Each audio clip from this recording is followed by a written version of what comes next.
This video is sponsored by ExpressVPN. Since we're always searching the depths of the internet for the worst and weirdest, an essential tool in our arsenal is always a VPN. A VPN is a virtual private network that keeps your devices safe from hackers and companies that want to steal and sell your data. We unfortunately have to visit some not so safe websites while creating these videos, so we make sure our privacy is well protected with a VPN at all times. And you don't need to be researching internet mysteries to need one. In the United States, ISPs can legally sell your browsing history to advertisers, and in the UK and Australia, they store everything you search on the internet, even including private messages, for up to 2 years. Not only does ExpressVPN keep your browsing history safe and your searches private, it also allows you to access region-locked content. Say your favorite show was removed off of Netflix, but Netflix Italy has it. Well, simply switch your region over to Italy, and boom, you're all set to continue that next episode. ExpressVPN only invests in the best servers in the world, making sure they are the fastest VPN out there. Rated #1 by trusted users like PC World and The Verge, so you can be certain that your time on the internet is safe and speedy. Right now, you can take advantage of ExpressVPN's Black Friday/Cyber Monday offer to get the absolute best VPN deal you'll find all year. Use my special link in the description to get 4 extra months with the 12-month plan, or 6 extra months with the 24-month plan totally free. Just go to expressvpn.com/debunk to get an extra 4 or even 6 months of ExpressVPN for free.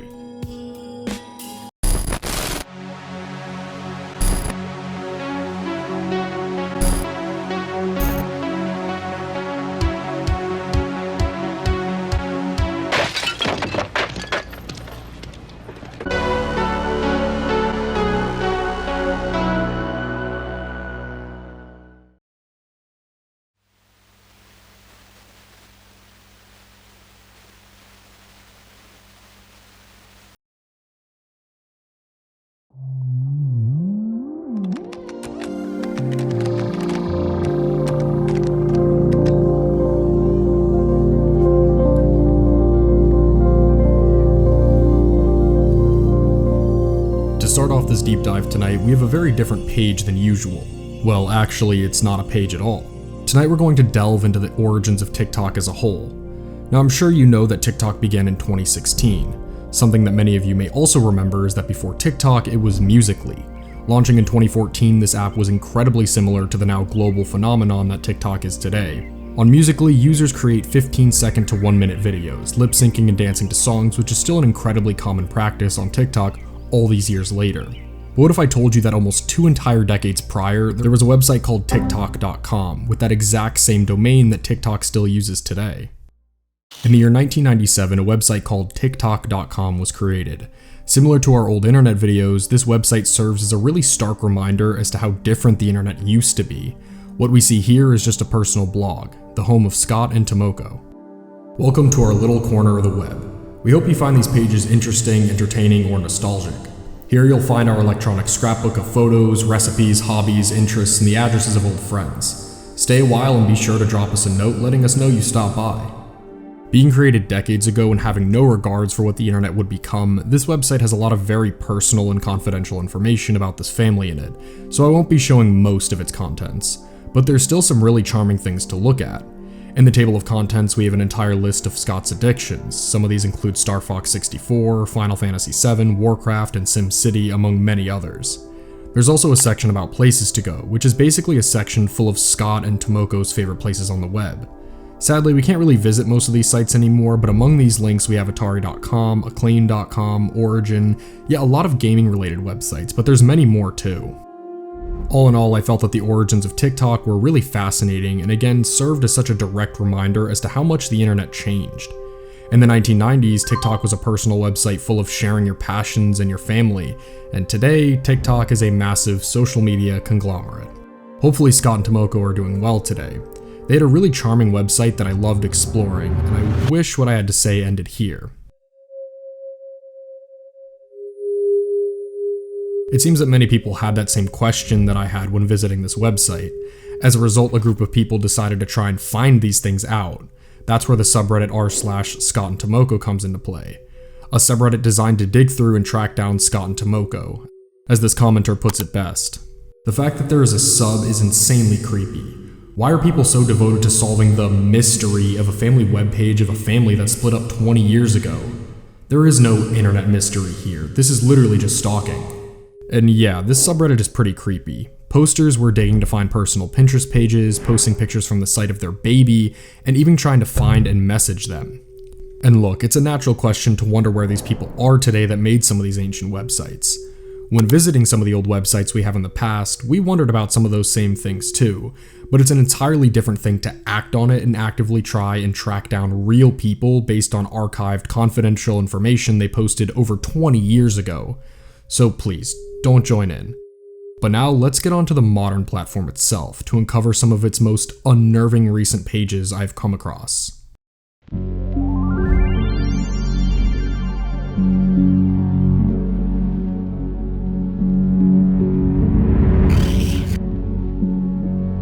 For our first genuine page of the night, we have the account Hariro Conan 5. Now I'm not sure if I completely butchered that, but his name on the platform is Silmynos, so I'll just refer to him like that for the rest of the video.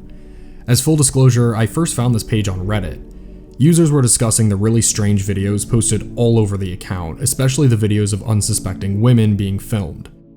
He slapped woman. Everything explained.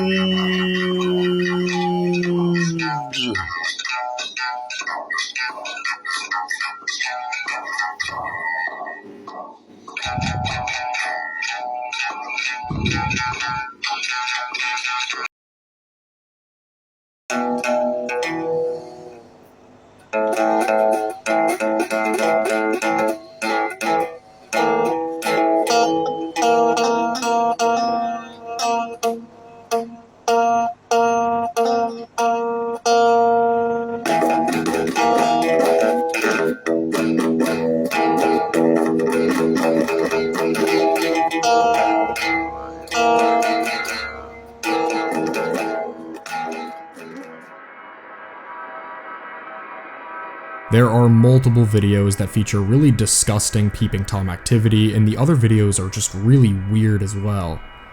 Some of the videos include women being filmed sleeping, walking around a city, through their window. All sorts of really awful things have been posted by this guy. Landscape is very late. Yeah, late as yet. Even the videos without this abhorrent crime being filmed, overall his videos are very off-putting.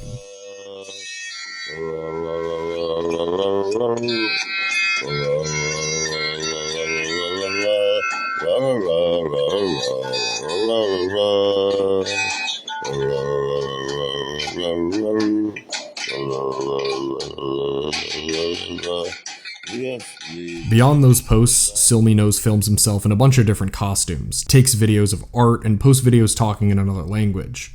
A lot of the posts seem to be religious. Most of the time he's dressed up like the Pope, and the art he posts seems to be of Christian origin.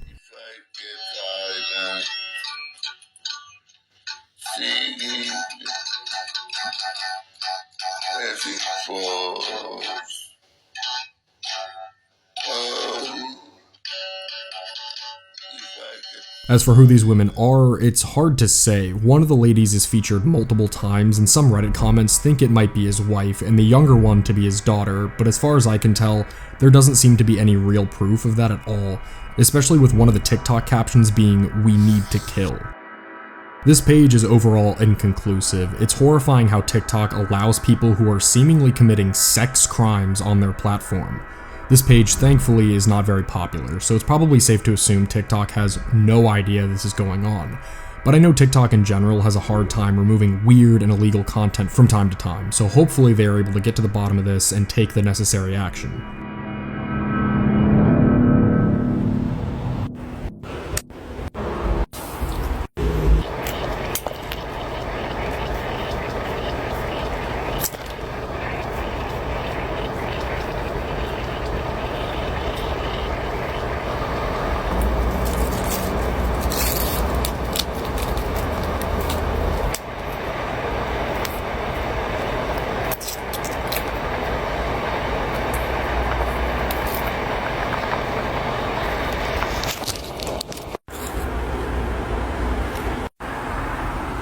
ほら、今日も割引買ってきましたよ。今日は 10% 引き、昨日よりね、量多めで。昨日ね、もっとたくさん食べようと思ったから。で、お肉これすごくない？このお肉安くない？本来このくらいの量って200円くらいするのに、なんかもう割引ぐらい。だからこれ別にね、消費期限、賞味期限とかじゃないのに、安く買えたんよ。パン一杯でさ、200円ちょいって安い方だよね。まあでもたまには、2日連続。昨日とで2日連続か。で、最後に使うのはこれ。もうこれでね、何作るかわかるよね。だからね、ちょっとね、フォロワー10万人達成した記念に、カレー食べたいなーなんて。だから、野菜が玉ねぎと人参、お肉鶏肉、主食ご飯、唯一の調味料カレール。10万人記念。これはね、前買ったやつのあまり。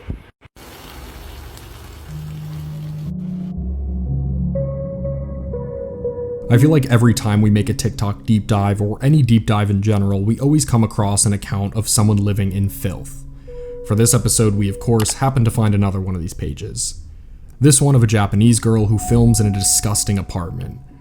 2週間洗ってない髪の毛をドライシャンプーでサラサラにできるのか実証してみる。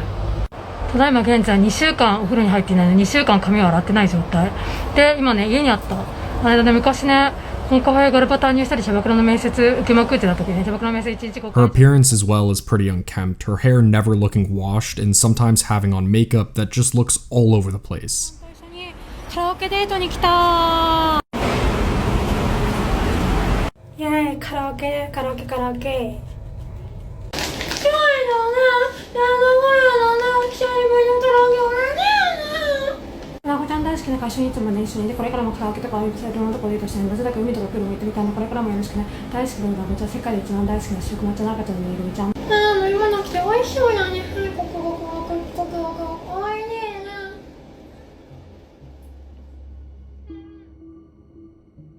In my pursuit of answers, I searched up her name online, and fortunately I was able to find a post about this page on Reddit, and I think we found our answer.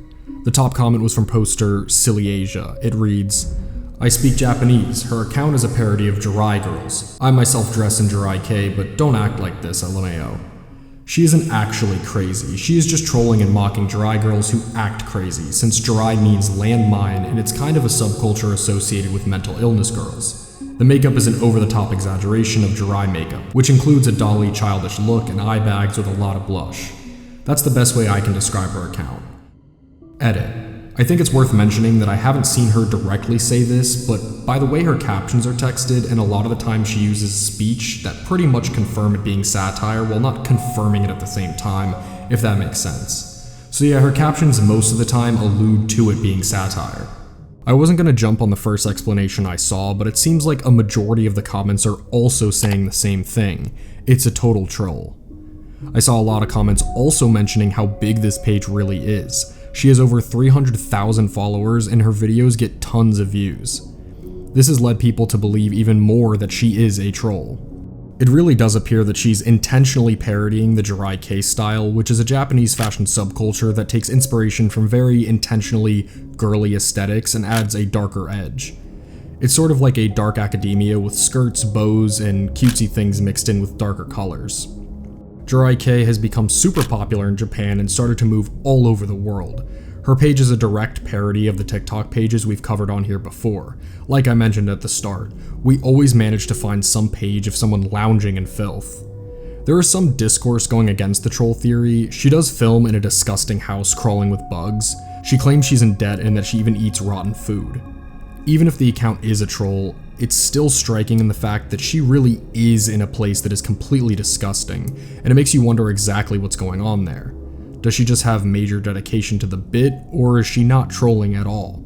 I do think at the end of all this, it is just a troll, but who knows? We usually don't get answers for the pages of people that live in filth, and for this one, I'm fairly confident in the theory that she is just really that dedicated to the bit.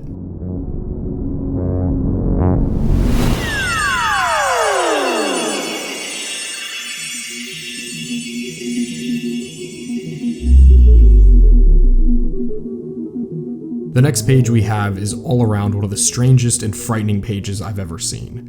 Fortunately, this account is gone, which I'll get into why I say fortunately. I'm glad this page is gone, and luckily I was able to find a still image from one of its videos. The page was called YWBJDYYQI3W. It has been described as having weird live streams of girls dancing, and almost all of them look exhausted, like they've been dancing for multiple hours straight. This post wasn't the only piece of proof from this now gone page either. I was able to find a surviving clip of a live stream on TikTok. It's a very disturbing watch.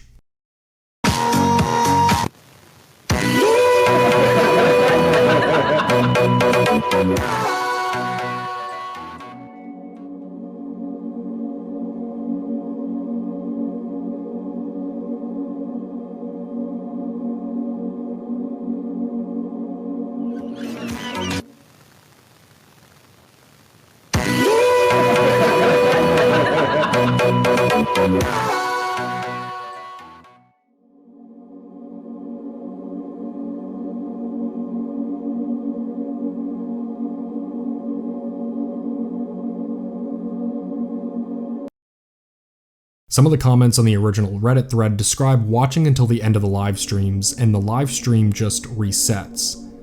I'm not sure how true these claims are, but I saw multiple comments about it not actually being live, but a pre-taped recording. The girl in the black dress seems to be singled out in the clip. The Reddit post describes her cursing at the camera and holding her neck in pain after being chosen to dance. The crux of these live streams seems to be you donate money and pick the girl you want to dance. And it seems like some sick joke that the woman in black gets chosen every single time. In the video I found on TikTok, every time the woman is chosen, there's some sort of laugh track, and it seems with her very animated reactions to being picked, some people believe it could be some weird comedy sketch. Regardless, the way these girls look is genuinely heartbreaking, and the fact that this page has been wiped off of TikTok definitely makes this all much more suspicious. I have no idea what this could be. Could these women be barely paid, or could it be some weird comedy show? Hopefully in the future we will receive more light on this extremely disgusting account.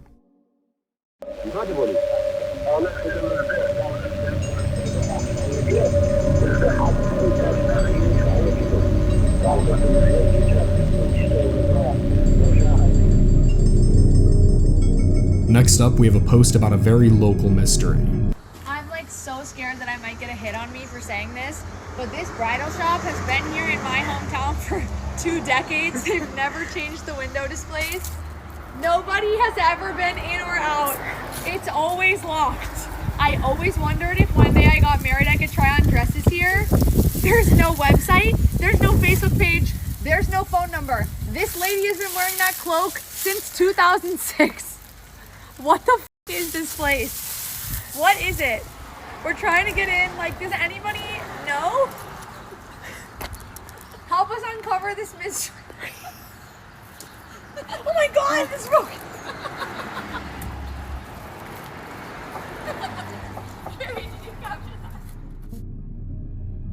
Now, this isn't necessarily a very creepy mystery, but I did still find it very intriguing, and as we can see, the comments clearly did too. Luckily for us, we did get one more update. Everybody wants an update on Haute Couture, the wedding dress shop in my hometown that nobody's ever entered or exited, that has been identically the same and sitting there since 2006. The update is, so far we don't got an update. Guess I said luckily a little too soon. This update really didn't offer much, instead it basically said that they couldn't find anything about this mystery, so now I'm gonna see if I can. In searching up the name of this building on Google, I found a couple of things. First off, I found what is supposedly their website, except it's no longer active. But upon putting this site into the Wayback Machine, things change. The earliest archive was from 2008, where it simply says, Haute Couture Creations is a ladies' clothing boutique. We are specialized in bridal gowns, evening gowns, and formal wear. Our website is still under construction. Below that, there was actually an email address, which I did contact, but it does not appear to be active anymore. In looking through all the other archives throughout the years, the site stayed basically the exact same until 2017, where it appears to have closed. I found an Instagram of a genuine business that shares the exact same name. However, it does not appear to have any relation to this storefront. There was one article about this mystery online too, and it does offer some more information. This article was able to get into contact with local neighbors and business owners about this bizarre place. According to one of these local store managers, there used to be lights on upstairs sometimes in what was believed to be a second-floor apartment, but she hasn't noticed any lights in years. She also stated that no dresses go in and no dresses go out. According to another neighbor, mail often accumulates until it's all soggy and then vanishes. In digging into New Jersey government records, they reveal that somebody named Yi Lau incorporated Haute Couture Creations as a family clothing business at 771 River Road in 2006.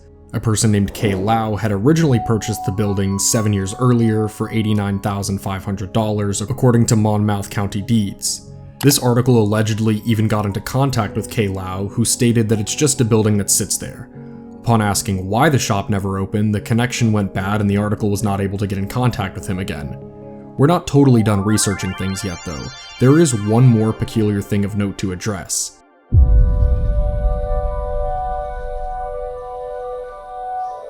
If you load this location up on a Google Street View and go back through the years, some of the details actually change. The most recent dated picture is from October of 2021, which shows the mannequins in the exact same state as the recent TikTok video.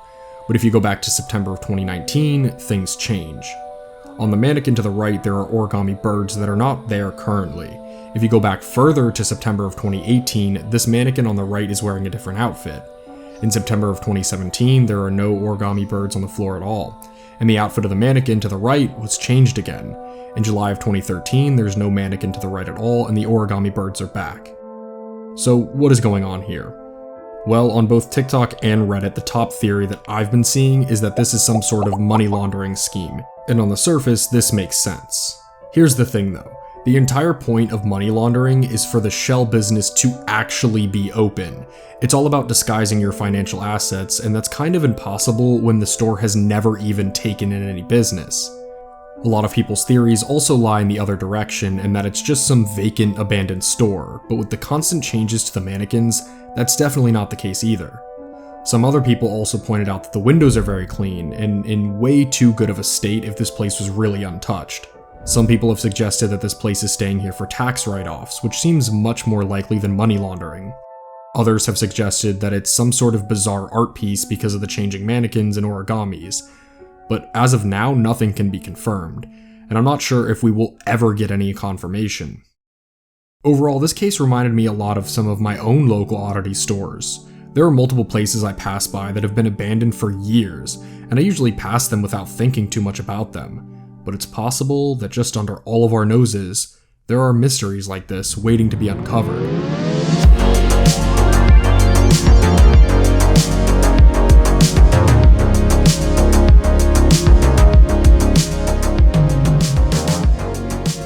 For our final account of the night, I wanted to show off a super strange marketing ploy from the classic peanut butter cookies, Nutterbutter. Now, it's no secret that as time continues on, companies have to stay up to date, and that's something that's become more and more obvious with the rise of social media. Advertisements are changing, and the way people even approach marketing is changing too. In an effort to appeal more to younger generations, pages like Wendy's have begun doing things like this. But of all the cringy, insane marketing ploys I've seen, I don't think I've seen any that were quite like this. Diana.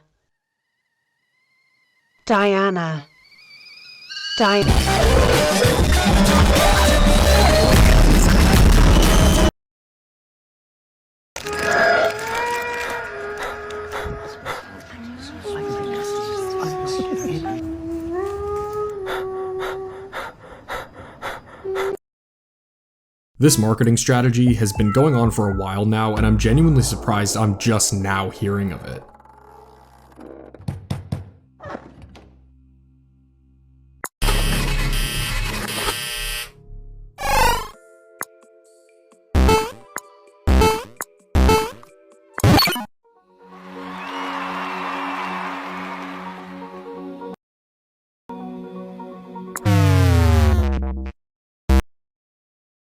All of the TikToks on the Nutterbutter page are like bootleg Adult Swim Benadryl nightmares.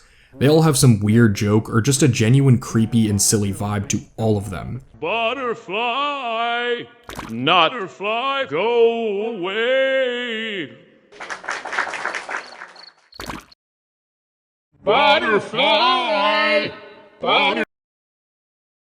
As I said, we have seen this type of marketing before where a giant company hires some insane millennial or Gen Z person to run their marketing team, but this one stands out just because I can't ever think of a time where any of them have gotten this esoteric before. Because this page is such a large company, there have been so many people doom scrolling through TikTok, seeing their average run-of-the-mill videos, and then suddenly, this happens.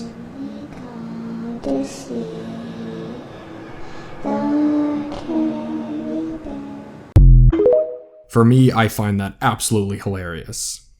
Stepping back in a sense, I just can't help but think of the fact that this is the reality we live in. We live in a world where this is what an advertisement is.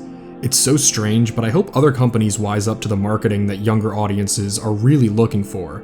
This makes me want to buy a pack of Nutterbutters, whereas the Gen Alpha brain rot Walmart ad genuinely makes me never want to step foot in a Walmart ever again. We don't say slay, we say, you ate. You ate. Thank you guys so much for watching. If you like this video, make sure to like the video and subscribe. If you like the channel, make sure to check out our social medias in the description below. Make sure to stop by our Discord, it really is the best place to chat with us and hang with fellow debunk enthusiasts. Of course, if you'd like to support the channel a little bit more personally, head on over to our Patreon Debunk Plus. Only $1 a month and you guys get access to videos early, script PDFs, whatever random stuff we decide to put up, and more. As always, my name is Sep from Debunk File. See you guys next time.